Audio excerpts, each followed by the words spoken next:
ಈಗ ನಮ್ಮ ಸಭೆಯ ಸಂಡೇ ಸ್ಕೂಲ್ನ ಪುಟ್ಟ ಮಕ್ಕಳು ಬಾಯಿಪಾಠ ವಚನವನ್ನು ಹೇಳಲಿದ್ದಾರೆ. ಮಕ್ಕಳನ್ನು ಪ್ರೀತಿಯಿಂದ ಜೋರಾದ ಚಪ್ಪಾಳೆಯೊಂದಿಗೆ ಸ್ವಾಗತಿಸಿ.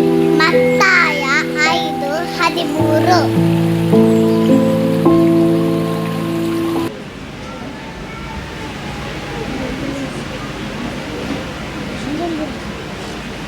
ನಾನೇ ನಿಜವಾದ ದ್ರಾಕ್ಷಿ ಬಳ್ಳಿ. ಯೋಹಾನ 15:1. ಆತನು ದಹಿಸುವ ಅಗ್ನಿಯಾಗಿದ್ದಾನೆ.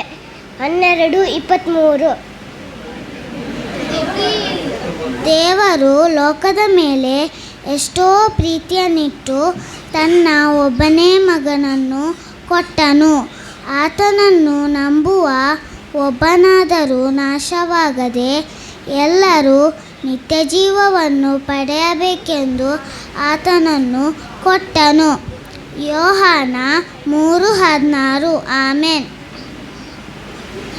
ನಾನೇ ಒಳ್ಳೆ ಕುರುಬನು. ತನ್ನ ಕುರಿಗಳಿಗೋಸ್ಕರ ಪ್ರಾಣವನ್ನು ಕೊಡ್ತಾನೆ. ಯೋಹಾನ 10:11.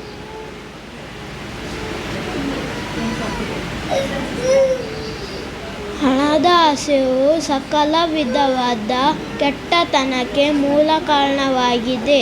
1 ತಿಮೋತಿ 6:10.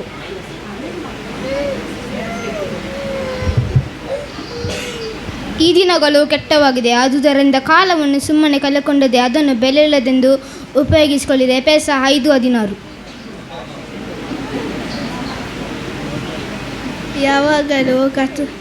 ಯಾವಾಗ ಸಂತೋಷಿಸಿರಿ, ಎಡೆಬಿಡದೆ ಪ್ರಾರ್ಥನೆ ಮಾಡಿರಿ, ಎಲ್ಲದರಲ್ಲಿಯೂ ಕೃತಜ್ಞತೆ ಸ್ತುತಿ ಮಾಡಿರಿ. 1 ಥೆಸಲೋನಿಕ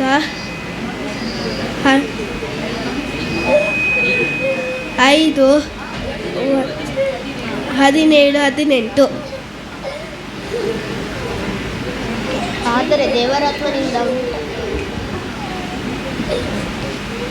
ಆದರೆ ದೇವರಾತ್ಮನಿಂದ ಉಂಟಾಗುವ ಫಲವೇನೆಂದರೆ ಪ್ರೀತಿ, ಸಂತೋಷ, ಸಮಾಧಾನ, ದೀರ್ಘಶಾಂತಿ, ದಯೆ, ಉಪಕಾರ, ನಂಬಿಕೆ, ಸಾಧುತ್ವ, ಸಂಯಮ ಇಂತಹವುಗಳೇ.